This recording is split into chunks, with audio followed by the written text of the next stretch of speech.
খেয়াল করে দেখেন তো একটু গোস্ত কিনতে হবে। ও ভাই, আমাদের গোস্ত লাগবে, একটু গোস্ত দেন দিনি। ও ভাই, গোস্ত লাগবে? তা কতটুকু দেবো? হ্যাঁ, এই তোরা আবার আইছি 200-300 গ্রাম গোস্ত নেওয়ার জন্য, তাই না?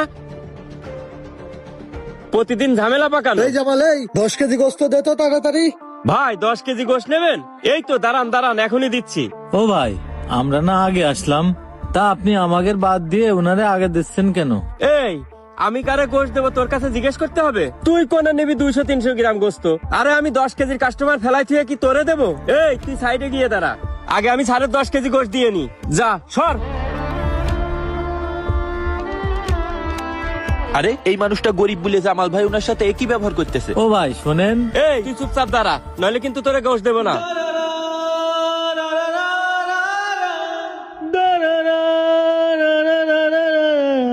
কাস্টমারের সাথে এরকম বাজে ব্যবহার করা মোটেই ঠিক না। এই তুই কোনে নিবি 200-300 গ্রাম গোস্ত? আমি নেবো 10 কেজি গোস্ত। তুই এত ব্যস্ত কেন? সাইডে দাঁড়া, আগে আমি নিয়ে নি।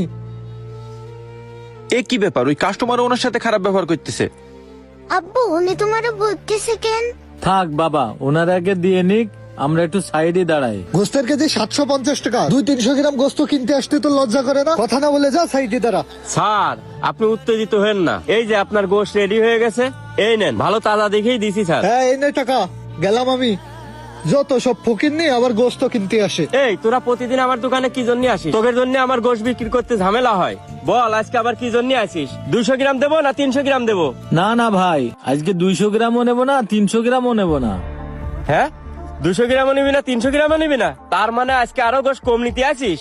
এই যা, তোকে আজ গোস্ত দেবো না। না না ভাই, আপনি ভুল বুঝতেছেন, আজকে আমি 1 কেজি গোস্ত কিনতে আইছি। হ্যাঁ, তুই 1 কেজি গোস্ত কিনতে আসিস? তোর মাথা ঠিক আছে তো? এই তুই 1 কেজি গোস্তের দাম জানিস? তুই তো 200-300 গ্রামই গোস্ত কিনতে পারিস না, তা তুই 1 কেজি গোস্ত কি করে কিনবি? হ্যাঁ ভাই, আমি গোস্তের দাম জানি, এই যে টাকাও নিয়ে আইছি।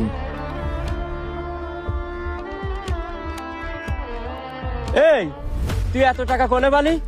কারো কাছ থেকে ঝাইরে নিয়ে আসিস না চুরি করে নিয়ে আসিস? না না ভাই, চুরি করবো কেন? আমি এই টাকা মেলা দিন ধরে কষ্ট করে জোগাড় করেছি ভাই। সামনে সবে বারাত তো, তাই বাড়ি সবাই মিলে একটু ভালো মন্দ খাবো। আমাদের বাড়ি 4-5 জন লোক রয়েছে, ওই 200-300 গ্রাম গোস্ত নিলি সবাই তৃপ্তি ভরে খাতে পারে না ভাই।